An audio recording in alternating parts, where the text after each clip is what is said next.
What's going on, YouTube? This is Jim Afanis, and today I'm going to be opening some Hearthstone cards.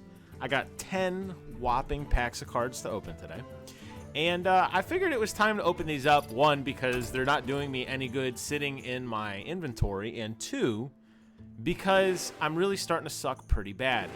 So I went with 5 Classic and 5 Goblin and Gnomes. Let's check them out, and boom! Right off the gate, got a Demolisher. Now, I have really started to transition my gameplay into a Goblin vs. Gnome mech deck.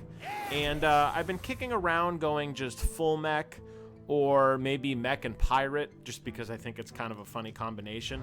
But there's definitely some good synergies to be had there. And I think what I like a lot about the mech cards is they seem to have a very early presence. Now, there aren't a huge amount of endgame mech cards, and that's something where I think going full mech obviously is not the wisest choice.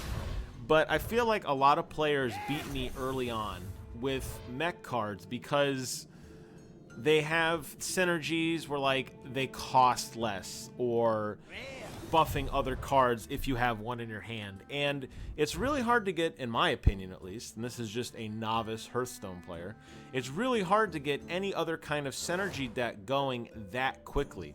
The closest I can think of that I am pretty good with, only because I have a fair amount of the cards, is the pirate deck.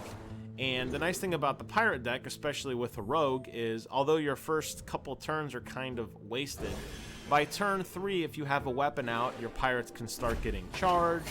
You can start getting the cannons out, where each pirate card played will do additional damage. Cards do the damage equivalent to your weapon. So you start getting some really good presence around like 3, and then especially around 4 and 5. If you get the right draws, you can start owning the board with a lot of low-level cards. Other than the Murloc deck with a lot of the charges and boosts and everything, really mech seems to be, to me, in the right place. So I got a lot of these cards just by grinding out and doing the daily quests. I got a few of them by ordering the boxed edition of StarCraft 2, the collector's box edition. I assume that all the box editions include the actual card. I'm not sure. I think I got 4 redeemable codes from that. And those were just the basic cards. And then the rest I earned either from the Tavern Brawl, which is an amazing way to get cards, or from just, like I said, slogging it out with daily quests. As of now, I have spent a whopping $0.00 on my Hearthstone collection. I will be buying both of the expansions in terms of just a single player, the wings I don't have.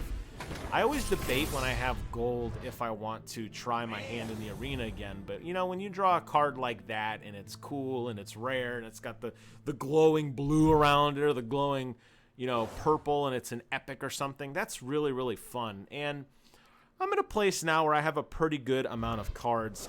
I still maintain that a lot of this game is driven solely by luck, and I know a lot of people say, well, the pro players are, you know, they have random draws just like you, but they win 50% or better their games. Why can't you?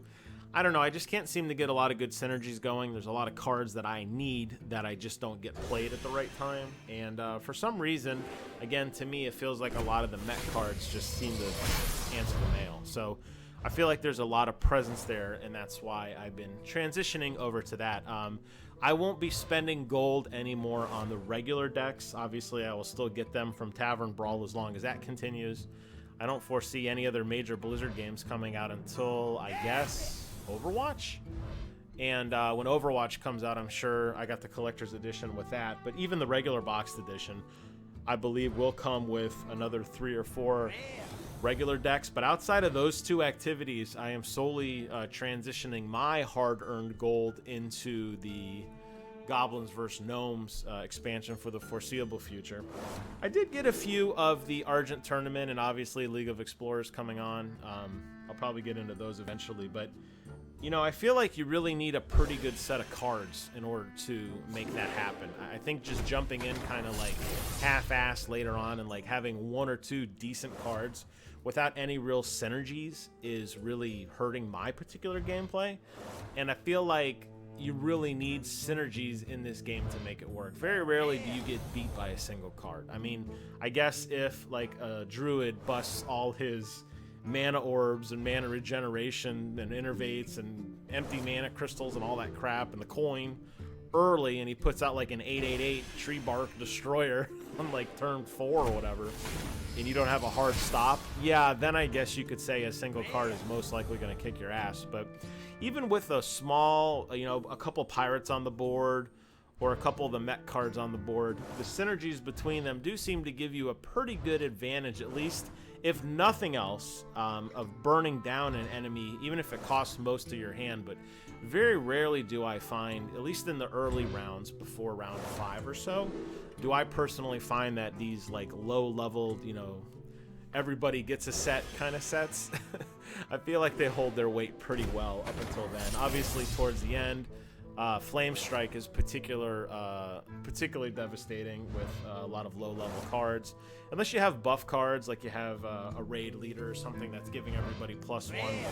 A lot of those entry cards that I play with don't have much more than 3 to 4 health on them, and they make great targets for Consecrate or for like a Stampeding Kodo or something. But again, if to me, in my opinion, if you have an early presence with a lot of synergies, a lot of opponents will just flat out surrender. If not, you're gonna at least make it rough for you. So that's just my thoughts on the game. I have kind of taken a break. That's why I had all these cards saved up. I don't really know if I'm gonna play again. Outside the Tavern Brawls for a while, I just was getting in a rut, and it was just kind of, enough's enough for me. And obviously getting in the Overwatch beta, and Shogal coming out in Heroes of the Storm, and Fallout 4, and Star Wars, and Halo 5, and Destiny Iron Banner obviously have been keeping me very, very busy. Anyways, hope you enjoyed my quote-unquote unboxing of the Hearthstone 10-pack. I'll be doing more videos when I get more cards. Until then, thank you guys for watching. Please do me a favor, comment, rate, subscribe. Let me know what your favorite synergies are in Hearthstone. Let me know if my gameplay can be better. I know it can. Let me know what you guys like, don't like. Give me some great tips. Help me get back into this wonderful game. Help me get out of this rut that I am in. As always, I want to thank you guys for watching. And until next time, I will see you guys on the other side.